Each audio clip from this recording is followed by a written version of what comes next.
Welcome to another episode of Try Not to Curse. You may hear some interesting noises in the background because we are in the car. Yeah. We are out in California. I am here with Maria. You'll remember her from season 1. So glad we got to do this. We've been trying out, but you guys, I have completely unsuccessfully recorded. I was like, we're going to record 5 podcasts in California. This is going to be great. I'm going to get all the recordings. I'm going to stockpile for the next month. Did not happen. Did not happen at all. A lot of things did not happen. A lot of things, yeah. It was a whirlwind of a week. Yes.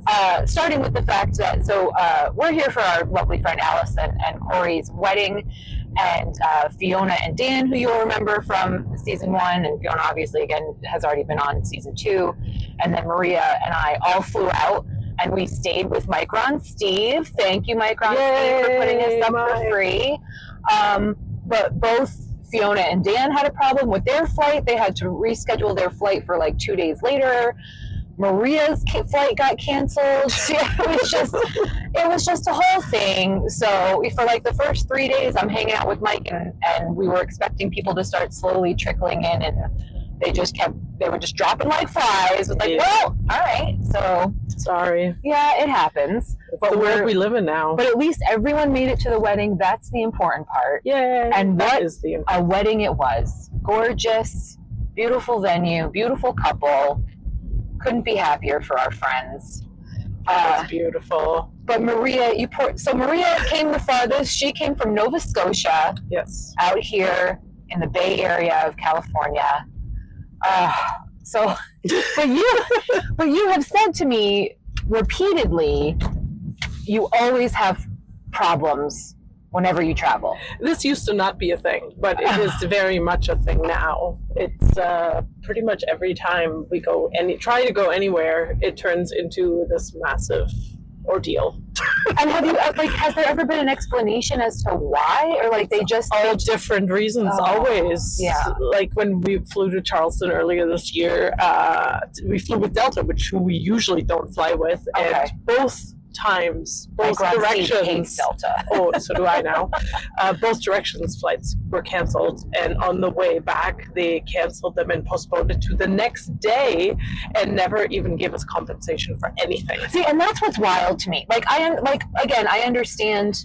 I think you said there was one situation where like the airline, the airport itself said you can't land here. Yeah, so it was like a LaGuardia issue. Right, that's not the airline's fault. That was a LaGuardia thing. But in a situation where the airline itself is saying, either we're having a problem with the engine or we don't have the pilots available, whatever the case may be, or I paid you for a service. Yep. You couldn't fulfill that service. Yeah. Give me something.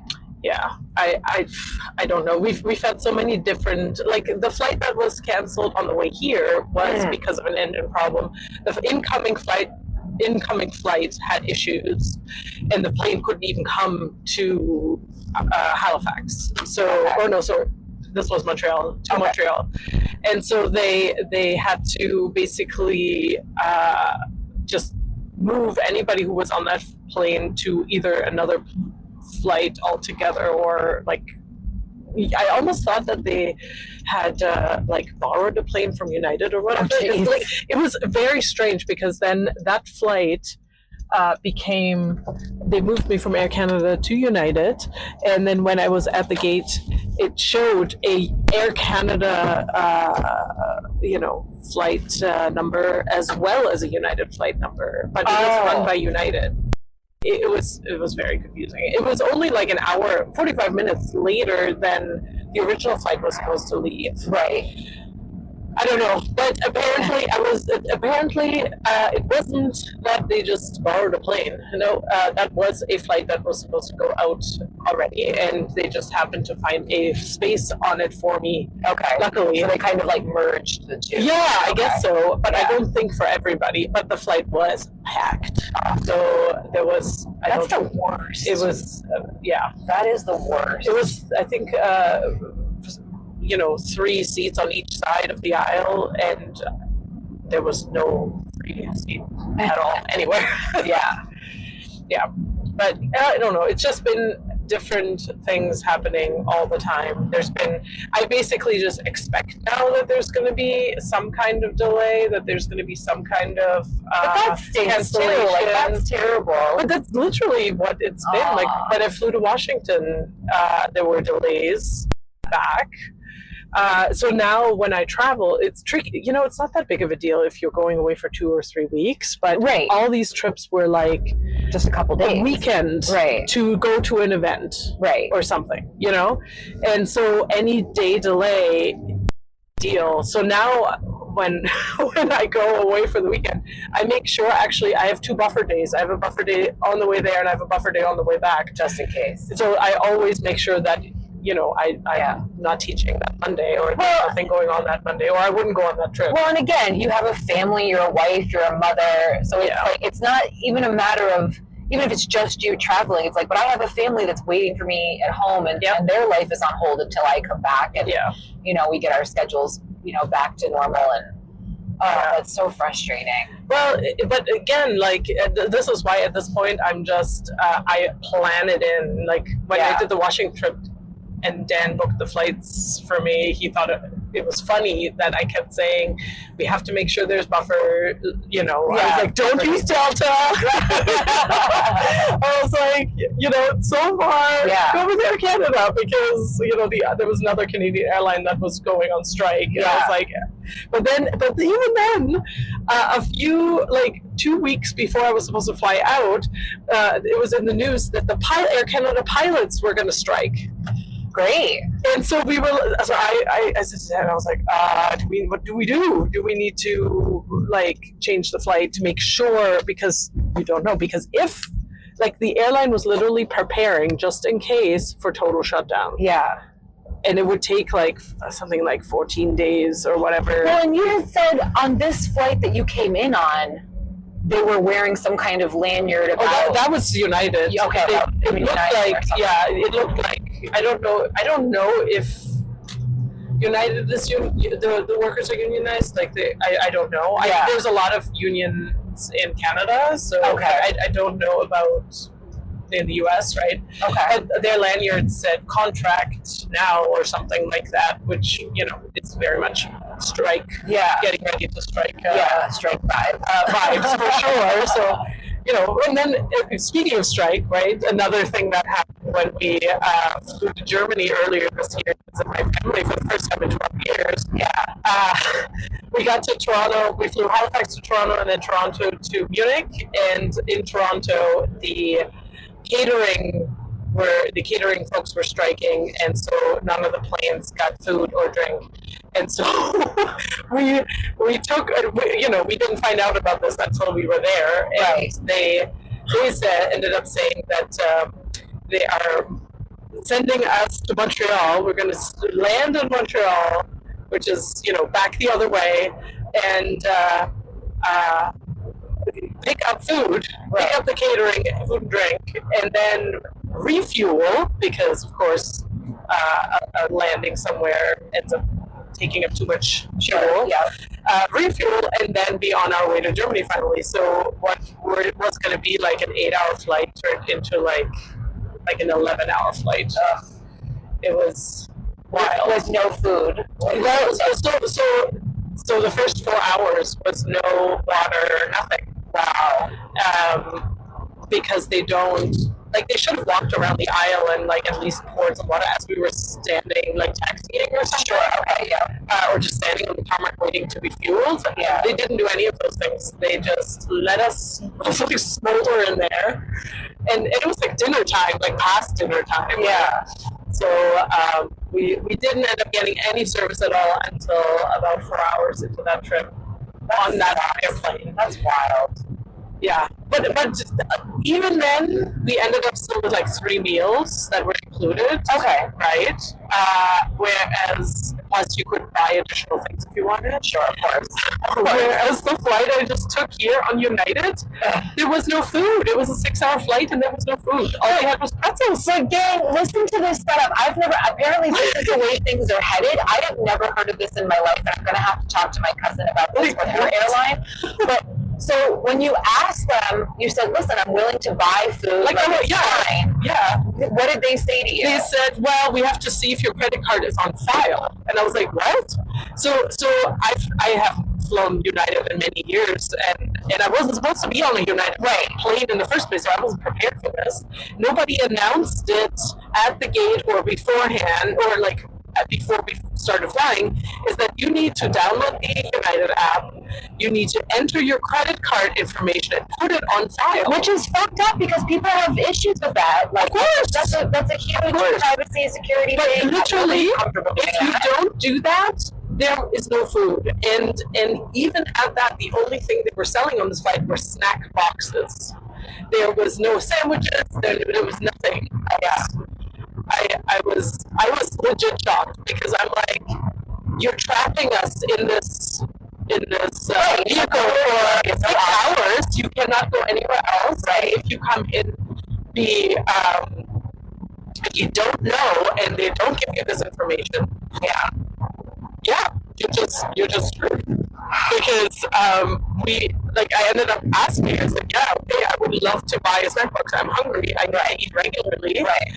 And the guy said, let me check if you're in the system, if you have a credit card in the system. And he never even came back. That's awful. Like, I knew I didn't have a credit card in the system, of course, because I didn't know about this. Yeah. And I would have had to purchase the Wi-Fi with a credit card. Right. In order to put my credit card into their system.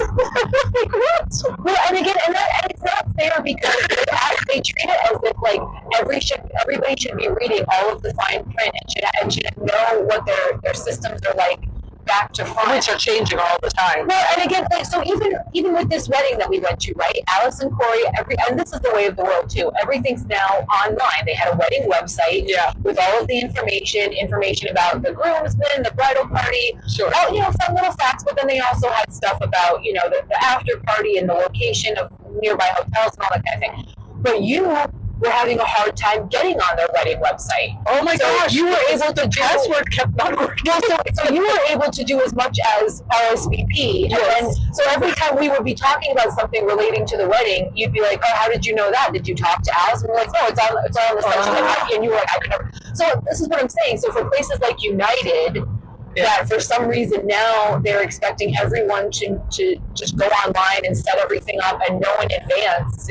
what the expectations are. I think that's ridiculous. It is absolutely ridiculous. And so I'm the type of person who normally, before I get on the plane, I have my reusable water bottle. I'll fill it up at the water fountain. I will maybe go to Starbucks, get myself a tea in my to-go cup. Sure, yeah. I go on the plane with all those items, and then by the time they come around with a cart, I ask if I can refill my water bottle with their water, right? And even if they don't make it full, that's still easier for me than having a little cup in my hand. Sure, I much prefer that. Yeah. And then if I don't drink it all, I can take it with me, right? Whichever. And totally reasonable. The person, it's very reasonable, right? You would think, But the flight attendant gave me such attitude. Like, they came in 6 hours. They only came around with the carts twice, in the beginning and at the end, and they only came around with a bottle of water, handing out water one other time. That is unbelievable. Are you prisoners? Like being transported? Yes. I mean, really? Yes, and so by the time... And it's not like you paid $50 for this flight. No, that's what's really outrageous. No, it's expensive. Yeah. Yes. Yeah. So again, so this is the thing. So like we were talking about this a little bit. We had a whole conversation about electric vehicles. You guys know we've talked ad nauseum with Myke and Steve about it. In Europe, in European countries, they don't want anything to be provisional, right? They want everything to be across the board universal. That's why Apple had to change to the C-type charger. That's why Tesla had to change their charging adapters so that anybody can use any of the charging stations. It's accessibility, right? Well, because it's not right that you're paying for a service that you can only use part of the time or in certain locations or what have you.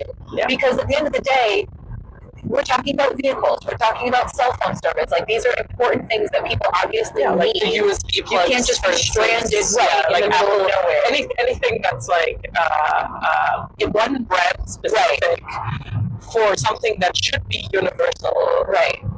In Europe, they do tend to force companies to make it universal. And I don't understand. I feel like everyone should. Well, and that's why I've hated Apple forever, ever since they launched, because they are. It's all provincial. It's all provisional. It's our proprietary stuff. You have to get the stuff directly from us. You can't. Well, and then they make it so it expires, right? Right. Sure. You have to go and this is all. It's terrible for the environment. Exactly. It's terrible for so much waste. It's so expensive. Yeah. But again, it's all like a big money machine, right? Yeah. It's disgusting. It's disgusting. It's not a way of thinking that I grew up with. Right. I grew up in Germany, and it's just. And every time I go back, and this was earlier this year again, like it's just so. There's this feeling of calm and settled. Well, and everything makes sense, and that's why everything makes sense. That's what I was talking about in Australia. That it makes sense, right? And that's why I keep telling people, like, you need to travel to other developed foreign countries, because the infrastructure is sound. Everything makes sense. They do things with purpose and with the foresight of thinking to the future. Like it's not a fix for today. Yeah. It's let's not only fix it, but let's improve it. Yes. So that 10 years from now, it's still very, it's all sustainable. Yeah. And it's just wild to me why. I don't know what it is about America. We always have to argue everything. But you think it's done. But you go. So this is my hometown in Germany, right? It's Passau. This is where I spend like age 4 to age 15, basically. Okay. And it's a city where you have 1,000-year Roman like forts right next to buildings from the 1600s. Like it's and older, like we always have this joke that the city is quite new because they had a citywide fire in the 1600s. Okay. Right? Yeah, exactly. Wow. So all the buildings are kind of considered newer. That's hilarious. Because they were built in the 1600s. Right.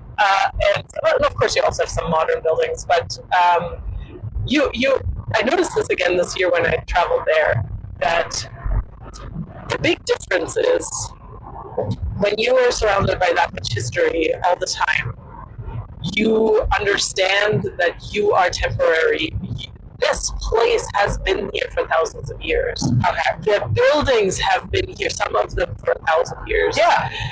You are nothing but a steward to this place. And I think that's nice. That should make people feel. Imagine, but that doesn't exist here because you don't have anything that's that old. Yeah. And maybe that we're very political, which I don't want to answer. But truly, like, what institutions do we consider sacred? Like churches. Like that's really big in this country. Even that is right. The case. Right. Well, so when I was in Ireland, my mom and I we went to Guinness in the gift shop, and the guy at the checkout said, "Oh, is this the start of your tour? Is this the end of your visit?" I said, "No, this is just the start." And he said, "Well, what do you have planned on your agenda?" I said, "Well, we're going to go to this castle and that castle," and it just kind of happened to be like we did like a Groupon getaways package. So we saw like 6 different castles. Right. And the guy at the counter was like, "Yeah, I always think it's so weird when everyone comes to see the castles, but then I remember you don't have any. You don't have, And then, my Uncle Tom, when he goes to visit Tommy in France, he goes to these cathedrals and he's like, what was this bill? Oh, 12. Yes. You're right. We don't have,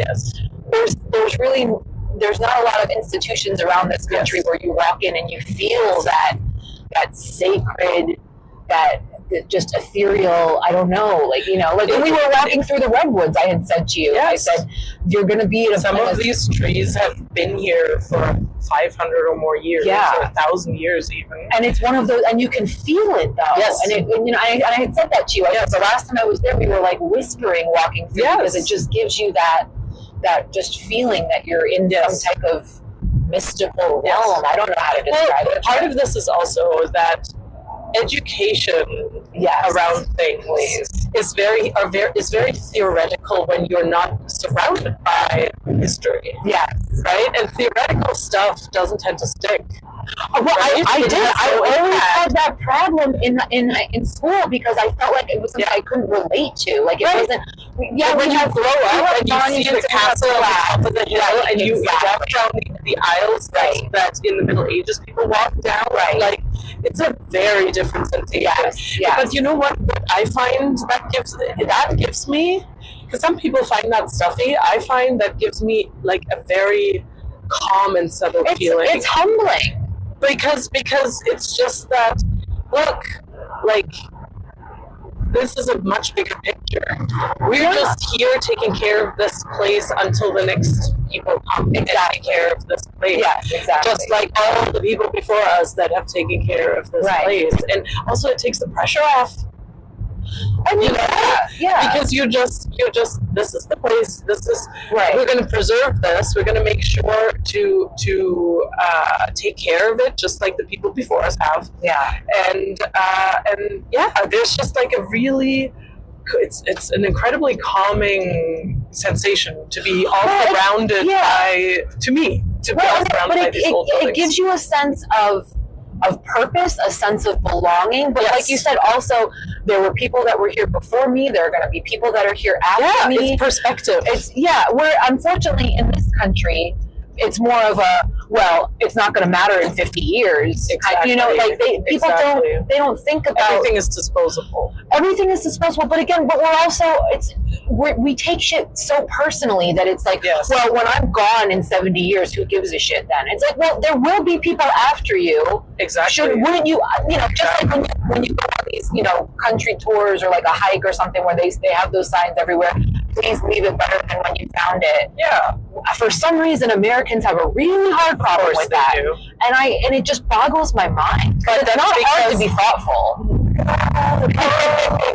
But that's a learned skill. It is. Yes. And this is a country of individualism. This is a country of people really caring about themselves right now. Yeah. And themselves and their family within like a very small, not the greater picture. Right. And this is extremely generalizing and it's stereotyping. Right. We're not saying, listeners, we're not saying everybody's like this. However, but there is a reason why this country has this reputation, and you see it in everything. Yeah. You see it in the way people's shopping habits. You see it in people's in the hustle. Yeah. In the lifestyle. That's another thing that was almost shocking to me going back to Germany after 12 years, was how everybody I encountered there, like the hustle isn't a thing, or it's not a thing like it is here. Yeah. It doesn't have to be. And I would say the same is for France too. Like, even though Tommy has a business and he's building it up, it's not his whole life. Yeah. Exactly. And that's also because there's a social infrastructure around to take care of people. Yes. That people pay with their taxes. I know. You don't want to go away. I will say, and I think I've mentioned this before on the pod, Michael Moore has a documentary called Where to Invade Next. It's supposed to be like a tongue-in-cheek thing. But what he does is he goes to different countries who are number one for certain things. Sure. So he goes to Finland, who's number one in education. Sure. He goes to Germany, that's like number one in like mental health care. Sure. So he's purposely going to these developed countries that for whatever reason they work better. Because not only do they do the research and the studies, but then they implement what they find. And holy shit, it really works. Yes. And they don't get political about it. They don't take it personally. They're saying this is what's best for everyone. Yes. And the results are there. I think this is the thing. This is what's best for everyone. Right. It does not work in this country. No, not at all. Not at all. In fact, because we are people of instant gratification. So if you tell me that this is going to benefit me, I need to see that benefit tomorrow. I need to see that benefit next week. If you're telling me it's going to benefit me long term, I don't have time for that.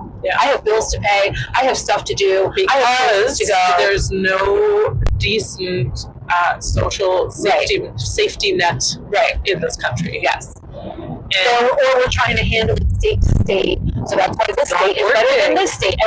But we're all still butting heads. So how is that really helping anybody? Yeah, it's not working. It's awful. So Michael Moore, Where We Made That Next. I highly recommend it. Not enough people are seeing it because people have a stigma with Michael Moore. They don't want to.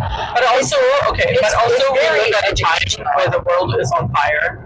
Well, yes, but there's only so much you can handle. Well, so he goes to Finland, right? Yes. And they say the studies that we are referencing and that we used to put this structure in place, this system in place for education, that was an American study, of course. And they're like, and we don't understand.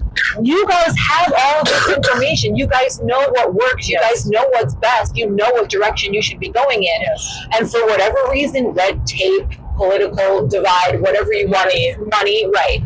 They're like, we're doing it, and look, because they're implementing it for not for profits reason. Exactly. Yes. And that's something that this country is built on. And it's all profit. But again, what's wild is, he talks to the students and stuff, and all of these students go on to be wildly successful because they have such great education and because they have such great patience and an understanding of getting tasks done and working as a team and whatever. So again, that's the long term, right? Yeah. But again, because we're Americans, and I don't see it immediately. I'm not reaping the benefits right off the bat because it's not worth it to me. Because you don't see what people have done before you. Yes. Right. Yeah. So and all we talk about is war. That's all we talk about. Yeah. That's our history. All we do is talk about wars and conflict. We don't talk about how, this person helped build up this community and this person, did all of these wonderful things to make things the way they are now, Sure. So that's part of the reason I love documentaries, because I find that they're so much, like, that's the history I like. Yeah. But that's not what our children are taught time and time again. It's just all about this person didn't like this person and this person didn't like the rules in this land. Well, and history books are written by the winners of any conflict. Yes, that's true too. Yes, exactly. Yeah. So I don't know. Yeah. Perspective isn't particularly something taught here. No, absolutely not. Absolutely not. Seeing both sides of the thing. I mean, we can see both sides, but I think, like you said, when you're the victor, it's very easy to say, well, this is why they're wrong and they're bad, and we can't do that again, and then you do it again anyway. Right. But the most recent thing that everybody talks about, we're talking about Hitler all the time, right? We always seem to go back to Hitler and the Nazis, but we have Volkswagen because of the Nazis. We have our communication systems were more advanced because of there are certain things that we still use to this day, but don't have the greatest history behind them. But we seem to conveniently forget those things because it's working out in our favor, it's just everything is connected one way, whether we like it or not. Yeah. And do you want to live your life accepting it and trying to leave the place better than you found it, or are you just going to be, I don't know. It's just it's depressing. Well, and like I said, every time I meet someone from a foreign country, I automatically feel the need to apologize for being American, because we're such pains in the ass. It's just, But with the bit of time we have left, I wanted to get into, because we were talking about this last night at the wedding. You and Fiona both are working artists. Yes. And you right now have a grant that you're working through this grant. Yes. I don't know a whole lot about grants. I know there's a lot of paperwork involved to apply for one, but I really don't know, what does it mean to to be accepted, to be given a grant? So I can only speak from the Canadian perspective, because That's fine. in Canada it's a different system than here. I know there are grants and fellowships here as well, but we have a very structured grant system in Canada. Okay. And what that means is there is funding for the arts. So I'm an artist, right? I'm a visual artist, I'm a printmaker, but there's funding for the arts put aside on all government levels. Okay. Where I live. So I live in Nova Scotia, so we have within Halifax, and the city I live in, there is funding for the arts and arts organizations. So that can be funding for people who are like an art center, for instance, or that could be funding for a public project, or that could be funding for an individual working on a project. Okay.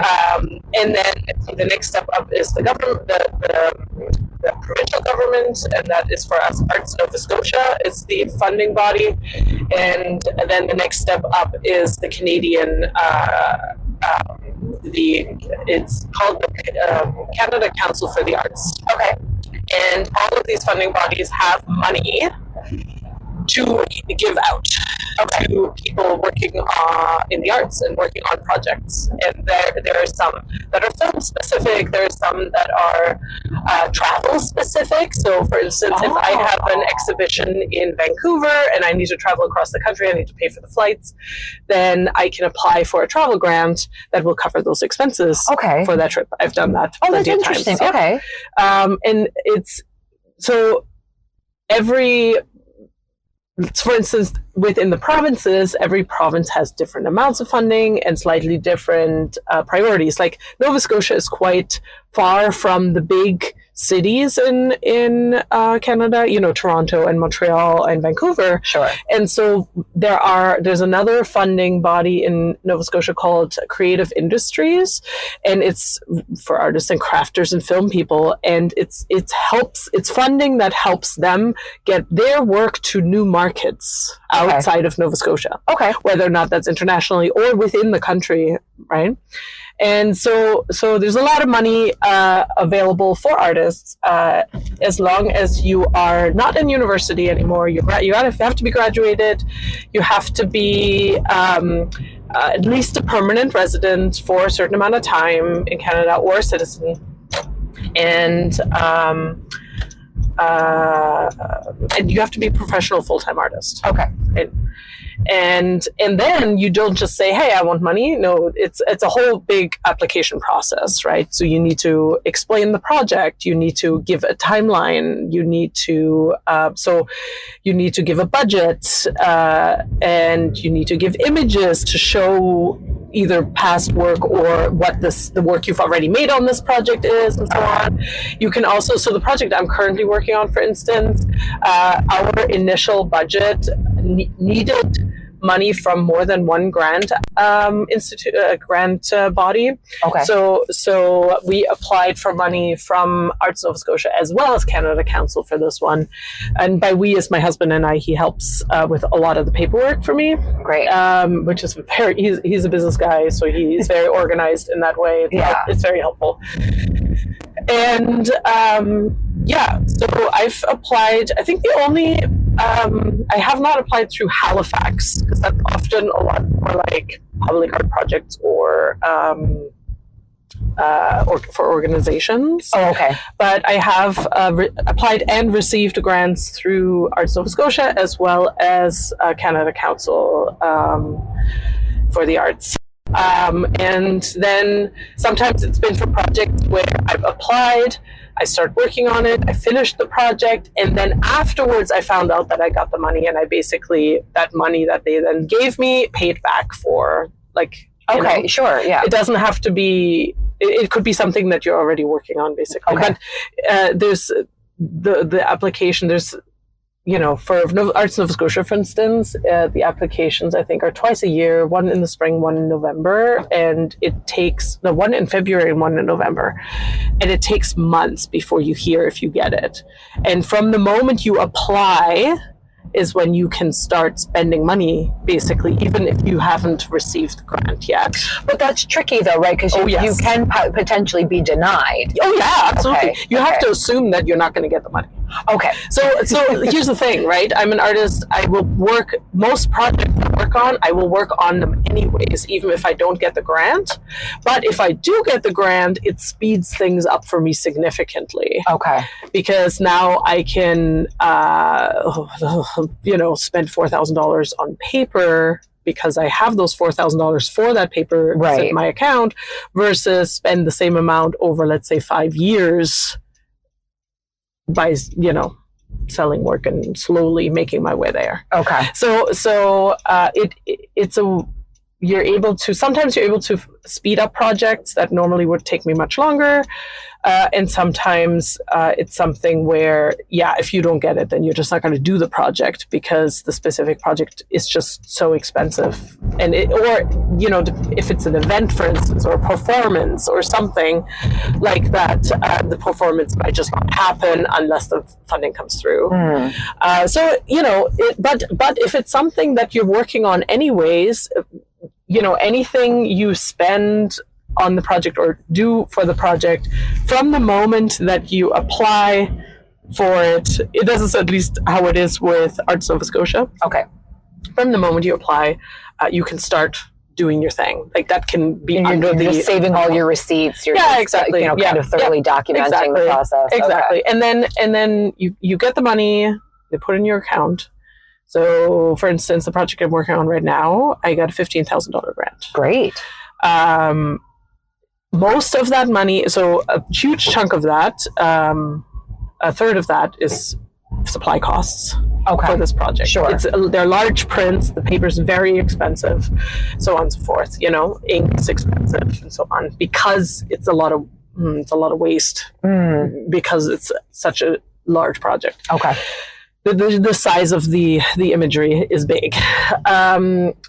And then for me, the other part to that we applied for this project that was also, that was funded as part of this, is the space. So I, this summer, spent a month in St. John, New Brunswick at the St. John Art Center. And so as part of this grant, this creation grant, was the accommodations while I was in St. John, anything I needed while I was doing the residency at the art center. Some art centers will charge you. This one doesn't, or didn't for me, which is great. They're fantastic. I love those folks.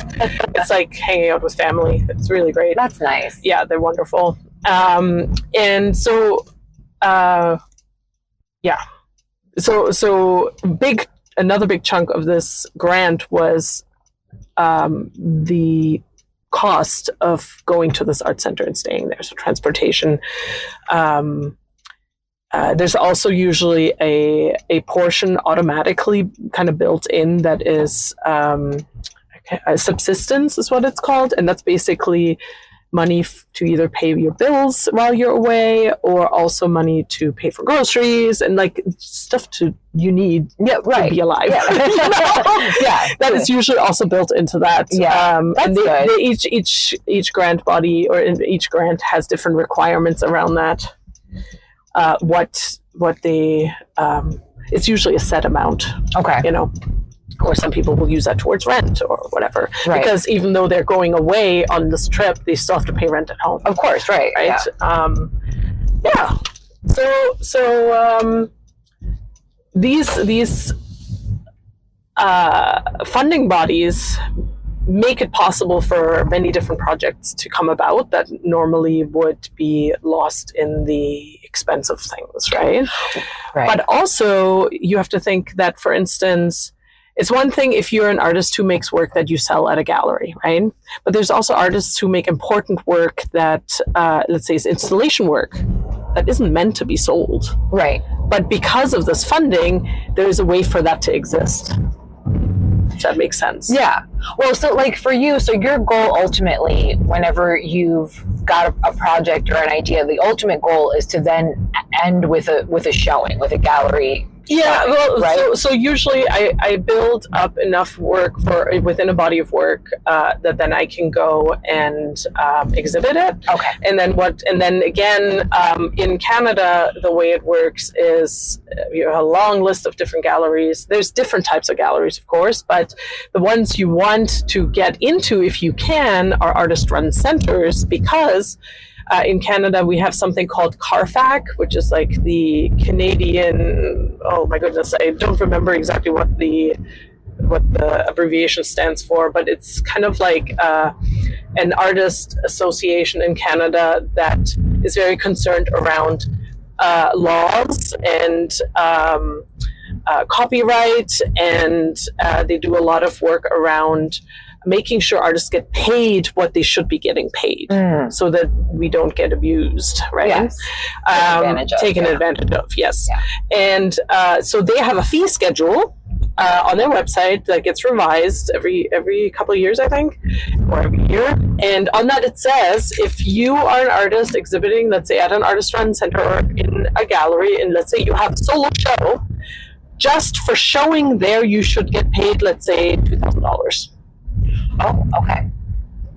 And this is why exhibiting at an artist-run center is very popular. It's very in high demand. I would imagine a lot of people try to exhibit there because even if you don't sell anything, just for showing the work so people can come and see it for free, you should get paid for that.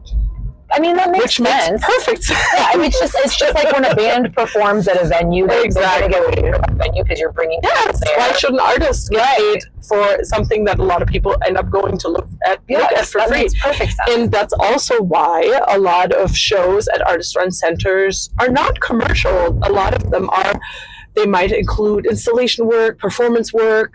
So there's whole types of art that has opportunity to like blossom because of these funding things that are in place, right? Okay. And so artist-run centers will do fundraisers to make sure that they have the money for the exhibitions. That's nice. And then usually you can still also sell your work if you want to. So once I have a show, once I have enough work put together that I could put up a show, then my husband and I make a big list of where are all the places we want to apply to, and then we will send out up to like 80 applications to different places. And then eventually there will be a lot of no's, and then eventually some yeses trickle in, and then the more yeses you end up getting, the kind of other opportunities come out of that often. And, and then you kind of build up almost like a traveling show. Okay. But so are the applications very like almost identical? Like, are they very similar? Oh my God, why can't I just like copy and paste? Yes. Well, not just that. Oh my goodness. But each of them will be like, okay, in this one, we want a 250-word summary of the project, let's say. Okay. Your images need to be all 2 megabytes and exactly these pixels big. Oh. And on the next one, it'll be totally different. Oh my God, that's awful. That's horrible. Which is why I am extremely lucky to have my husband to help me with these. So how do you, like, when you know, okay, I've got some stuff coming up, I'm going to have to buckle down and get through all of these applications. Do you kind of like pre-write stuff, or do you just say you just have to take them as they come? Well, I mean, I would try to be as prepared as possible. Well, of course. So, and also then there's different deadlines, right? Some of them are rolling admissions. Some of them are you have to wait until a certain time, then the admissions open, then you apply. It's a whole thing. Like you could have a full-time job. Cutthroat. No, okay. I don't think so. Maybe. I mean, just in the sense of like I just feel like there's like tension while you're like waiting for this. No, here's the thing. Okay. When the reason every gallery will have different requirements is because they will get inundated with applications, and if you don't follow those requirements, they can just edit you out. Okay. Which makes things on their end process significantly easier, right? That's fair. So on that, Van Halen with the M&Ms. So the same thing with the grants. When you apply for a grant, they have very specific regulations. And one time, Fiona and I, for our collaboration, were applying for a grant project, and we ended up not getting it because I accidentally uploaded the wrong images they were the wrong size. Oh, no. We had resized them and I accidentally grabbed them from the wrong folder and they were the originals. And what happened is that each place has different technology set up for when they're doing the judging of this, because it's all usually judged, right? Yeah. So you have a jury panel and everybody who goes through this, and they go through hundreds, sometimes thousands of applications, Wow. right? And so in this case, the images were too big for them to even move them through their system. Okay. And we basically got disqualified automatically. Dang. But you don't find out about that until you get the letter that says, no, you didn't get it. And then you ask for feedback, and the feedback says, well, you messed up. And I'm like, shoot! So many hours spent on putting the application together. Right, of course. Yeah. So, you know, you learn, though. These are now lessons that I tell my students. I bet, yeah. You learn really quick. You definitely do. And even then, you make mistakes. But then other times, good things happen and you end up getting the money, and then the project is on the go. Now, the other side to a grant project is that all the grants I've received in the past, you always you set your own deadline for it, right? Okay. And so the grant, the contract you'll sign basically will use your deadline that you set, and for completion of the project. Yeah. And then you have usually 2 months after the deadline to write the report. And that's where you basically say, this was what the original budget was. This is what we actually spent. Here are all the details. You have to have receipts. I don't think you even have to send in receipts unless it gets audited. Okay. And then it's usually literally like a government audit, right? Like a tax audit. A scary word. A scary word. We've been audited plenty of times now. They love auditing small businesses. It's such a waste of their time. Yes, and they still do it anyways. But we have a whole, again, my husband, the business guy, is so good at this. He has a very, he's come up with a system where we have just a spreadsheet where it says each item, then there's a number next to it. He puts that number on the receipt. He scans the receipt. Yeah. He has it all in a file. So now when they do get in touch with an audit request or whatever, he already has all the information together. Oh, good. Okay. Like we just do this as we go throughout the year. Okay. We never just wait till tax season or whatever. Well, no, that's smart. We just, as an expense comes in, it lands on his desk. The receipt lands on his desk, and him or I put it in our spreadsheet and so on. Yeah. Okay. Anyways. But now you're having issues with your process. With my project. With your project. I proposed a project that is actually it has ballooned into a bit of a monster. And I miscalculated enormously, which has never happened before. Normally we apply for a grant, I have a very clear idea, I go do it, I'm done. Yeah. That's not what this has turned into. But right now, there's a couple of different factors. I have a lot of technical problems in my project right now, and I'm going to miss the deadline. I'm going to have to ask for an extension, which might end up being like a year or more. Now, is there ever a possibility that they'll deny you and say no? I don't think so. I have friends who've ended up having like a 5-year extension on the project. Oh, thank goodness. But the problem is, and this is why asking for an extension in the first place sucks for me, is that while I have an outstanding report that I have not handed in, I cannot apply for more grants from that funding body. Okay. So that puts everything on hold, because let's say we have plans to do a bunch of shows or art fairs where I need to travel, and I wanted to apply for a travel grant, that I cannot do until I have completed this project. Well, and that makes sense, right? And I also they don't want to apply for more funding for this project, even though I technically need more funding for this project. I mean, it makes sense to a point, because you don't want to be double dipping and it makes perfect sense. Well, and it's that classic case, right, of like, well, let me apply for this grant, and then you're showing like the exact same body of work under like the funding from another grant or something. Well, you can apply. So you can, for different funding bodies.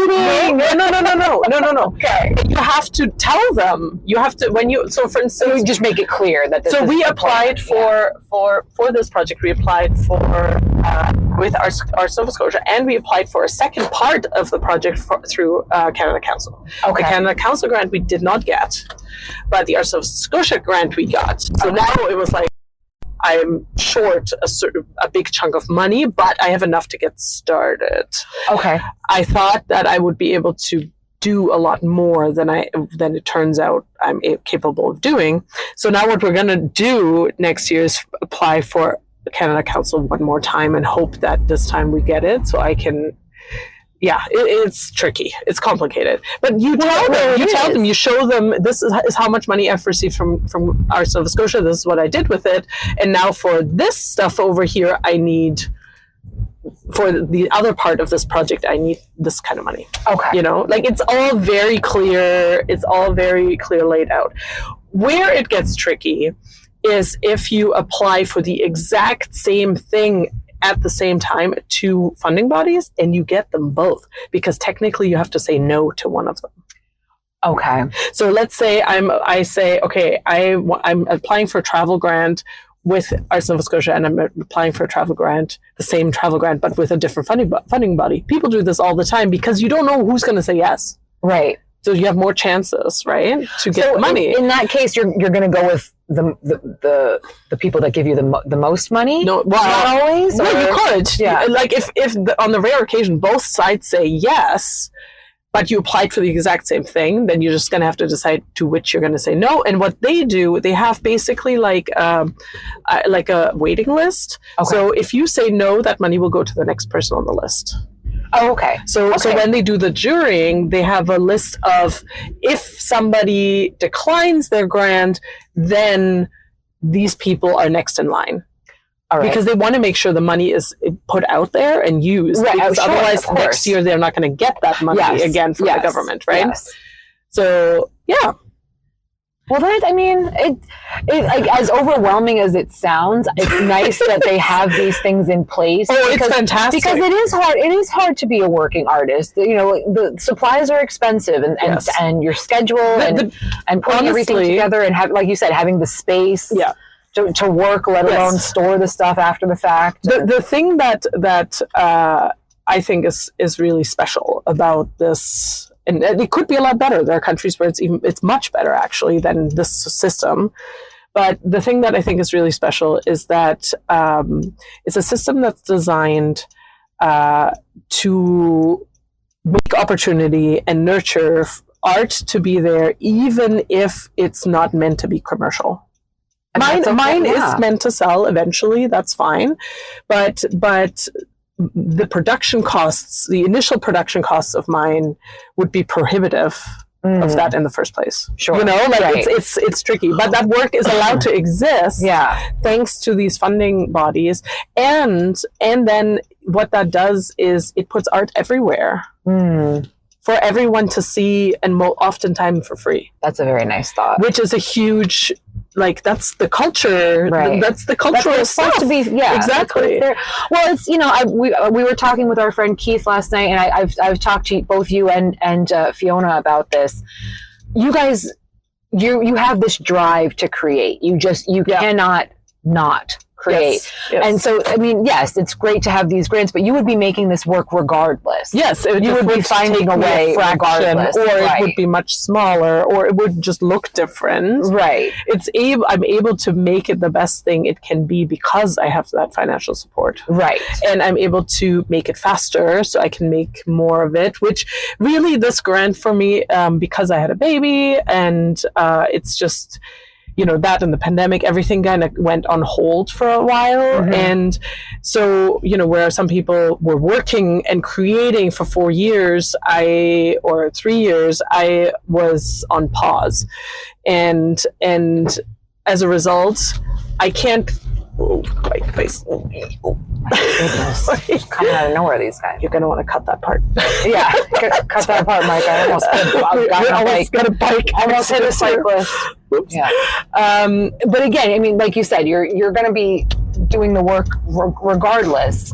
Yeah. So, you might as well reach for the brass ring and try to make it exactly the way you see it in your mind, and then again make it available now, like you said, to the public for people to view. And and then this kind of it kind of re-jump starts my career to have this grant, because I am behind on producing work. I am starting to run low on work to sell. Right? Does that make sense? Yeah, that's a nice problem to have, I think. Well, yes, but it is not when you don't have the actual time to produce more, right? But that is also a big part of your income. Right. So it's this catch-22 situation, and this grant, the whole point of this grant was to pull me out of this weird cycle. Yeah. And kind of jumpstart, I'm able to create these big works, then I'm able to apply for shows again, which will get my art out there and sell it more so, and also bring in, the money for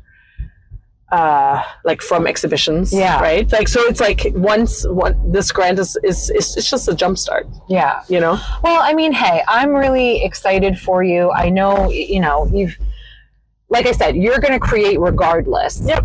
But it is nice that there are these things available in place to help people out. Yep. To keep creatives creating. Yeah. And again, like you said, to eventually then present that to the public and give people, a new experience, a new way of thinking, a new, I think we need to keep the arts alive. And so much of it is being taken away out of schools, out of it's public terrible. spaces. Mm-hmm. I mean, for goodness sakes, like, Myke and I drove by a couple weeks ago. There was a church being built. Mm-hmm. And they had a little picture of what the church was eventually going to look like. It looked like a museum, which I thought was very interesting. But I feel like so much, like, there's really not a lot of like thoughtful design anymore. Like everything's very cookie cutter. Like we were talking, we went by one house that was all like, black and white. And I said, that's everything I'm seeing now. All the new buildings, that's what they're doing now. So, oh my God, the new thing in Halifax is all the new buildings, the new modern buildings, they're all black.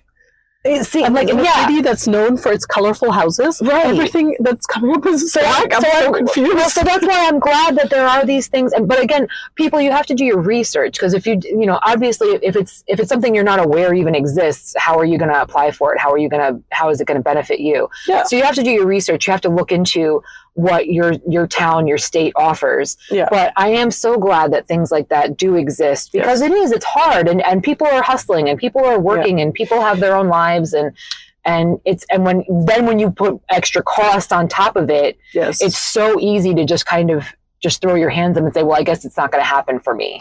Yeah. And see, the greater view here is that a world without like that creativity being accessible to everybody is kind of a terrible world, right? Exactly. So these funding bodies are there so that people have, so that the general public who are not necessarily creatives are still surrounded by art. And we know art is good for health, art is good for all the things, know?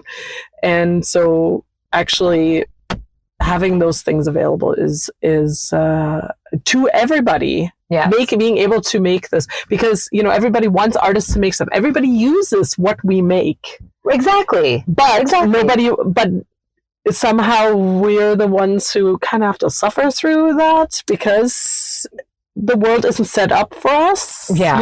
Yeah. And that acknowledgement isn't there all the time. Yeah. Well, and it's like people want to see the work, and they ideally want to see it for free, but they don't. But it costs money to make it. Yes, of course. So it's a very interesting. Well, I mean, we were walking around the Museum of Modern Art in San Francisco yesterday, wonderful. And there were huge works and very elaborate, and I kept saying, I was like, just thinking about how they just ship this alone. And, just because it's a process, and the crates and the structures they have to build to make sure these things continue to look exactly the same from one state to the next, from one city to the next, from one country to the next. It's important, and it's important that we maintain these things, but people just really don't, I don't think enough people appreciate all that goes into it from start to finish. Sure. Mm-hmm. So I'm glad we were able to have a little bit of time. So hopefully this all sounds great. We'll see what happens in the final edit. But that was our dear friend Maria joining us again for season 2. Thank you for having me. Yes. And again, where can everyone find you on social so they can keep up with your work? I'm on Instagram, Maria Doering, last name spelled Doering. I would love to have you join me there. I'm very active on Instagram, but I do also have a website, so maria-doering.com. And you can check me out there. And I always love it when people sign up for my newsletter, which you can do in the contact page on my website. You're doing all the things. Oh my gosh. I do all the things. All the things. Yes, exactly. And so come say hi, take a look at my work. Lots of process videos on Instagram right now, so it's always exciting to see the process. That's cool. That's the coolest part for me. Yeah, that's awesome. Well, again, thank you guys. This was Try Not to Curse, and we will catch you next time.